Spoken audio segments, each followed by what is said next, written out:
தமிழக என்டிஏவுடைய கேரக்டரைசேஷன் பற்றி உங்களுடைய அபிப்பிராயம்? Sir, it's very interesting question. இந்த முறை ஒரு இன்ட்ரெஸ்டிங் பினாமினா என்டிஏனுடைய கூட்டணியில் நான் பார்த்தேன். இந்த கூட்டணியை கட்டமைத்ததில் ஒரு ஓபிசி கூட்டணி என்ற ஒரு கேரக்டரைசேஷனை பில்டு செய்திருக்கிறார்கள் தான் நான் பார்க்கிறேன். பாஜகவும் ஒரு ஓபிசி நிறைந்த ஒரு கட்சியாக நீங்க சொல்றபடி பார்த்தா Edappadi Palaniswami Gounder OBC, TTV Dhinakaran OBC, Anbumani OBC, அதே போல நீங்க பாரிவேந்தரை எடுத்துக்கலாம், இப்படி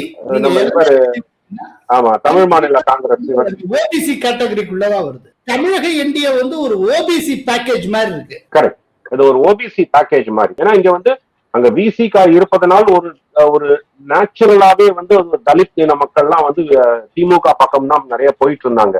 கடந்த 2 எலெக்ஷனாவே நீங்க பாத்தீங்கன்னா தலித் மக்களுடைய ஓட்டுகள் திமுக பக்கம் தான் சாய்ந்து கொண்டிருந்தது. இரண்டாவது, விஜயும் அதே ஓட் பிளாக்க கான்சென்ட்ரேட் பண்ண ஆரம்பிச்சார். அதுவும் அவர் கிட்டத்தட்ட கடலூர், விக்கிரவாண்டி, விழுப்புரம் ஏரியால பாத்தீங்கன்னா அந்த தலித் ஓட் பிளாக்க மிகப்பெரிய டார்கெட் பண்ண ஆரம்பிச்சார். அப்போ அந்த இடத்துல போய் திருப்பி அதே கூட்டமைப்பை நாமளும் உருவாக்க வேண்டாம் என்று கூட்டணி உருவாக்கும் போது ஒரு ஓபிசி கூட்டணியாக தான் இந்த கூட்டணியை உருவகப்படுத்தி இருக்கிறார்கள் அமித்ஷாவும் எடப்பாடி அவர்களும். இது ஒரு சிக்னிபிகன்ட் கால்குலேட்டட் மூவாக தான் பார்க்கப்பட்டிருக்கு, பண்ணிருக்காங்க. இதுல ஒரு முக்கியமான விஷயம் என்னன்னா, இத எந்த ஒரு ஊடகமும் இதை ஸ்மெல் செய்ய இத ஒரு நேரேட்டிவா கிரியேட் பண்ண விடாம அதை நகர்த்திட்டு போயிருக்காங்க. ஏன்னா அதை ஒரு பிளேட்டண்டா தெரிய வேண்டாம், இருந்தாலும் ஒரு ஓபிசி கூட்டணியை அமைக்க வேண்டும், ஓபிசி என்ற ஓட் பிளாக்கை உருவாக்க வேண்டும். எப்படி உத்தரப்பிரதேசல செய்த மாதிரி தமிழ்நாட்டிலே கன்சாலிடேட்டட் ஓட் பிளாக் உருவாக்க வேண்டும். அப்படி என்பதில் மிக மிக தீவிரமாக வேலை செய்திருக்கிறார்கள் பாக்கிறேன்.